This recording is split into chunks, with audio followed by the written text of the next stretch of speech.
I did not intend to become the story of the Tag Challenge crowdsourcing event, but the story is what I became. I had joined the team from MIT in order to learn a little bit more about the field. I had already written one book about crowdsourcing, and I was in the middle of writing a second. The leader of the MIT team had been quite successful at crowdsourcing. His team had won the Red Balloon Challenge 2 years prior. And so I decided to join his team to see what I might learn. Most of the examples that I knew about crowdsourcing were quite old, and in fact suggested that the modern phenomena of crowdsourcing was using the internet and computing technologies to embrace old forms of industrial organization. The workers who calculated the planetary ephemerides as early as the 18th century clearly had some of the freelance activities that we associate with modern crowdsourcing.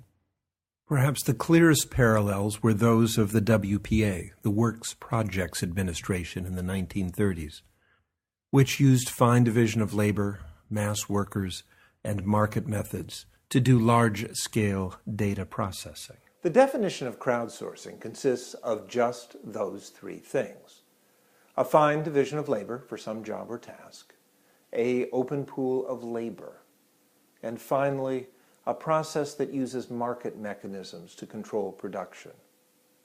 Modern information technology has radically reduced the cost of such mechanisms, so that you no longer need to be a government to do crowdsourcing. You no longer need to be the WPA to use these methods. Now, this contest, the Tag Challenge, was much like the Red Balloon contest of 2 years ago. The goal of the challenge was to organize a team to find a group of things that were scattered around the world. For the Red Balloon contest, the teams were looking for large weather balloons that had been anchored around the United States. In the Tag Challenge, we were looking for people, 5 individuals who were pretending to be fugitives from the law. In this contest, they identified the cities where the fugitives could be found: London, Bratislava, New York, Stockholm, and Washington. That's Washington, D.C., District of Columbia. But they didn't tell you where within those cities the fugitives were. They even gave you a description of the fugitives.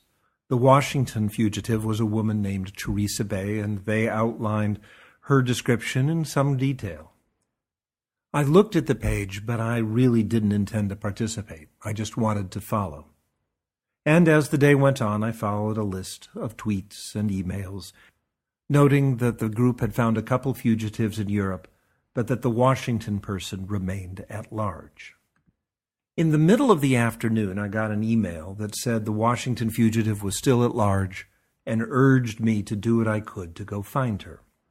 I pondered the circumstances for a moment and realized that the story about the person being a fugitive was misleading us.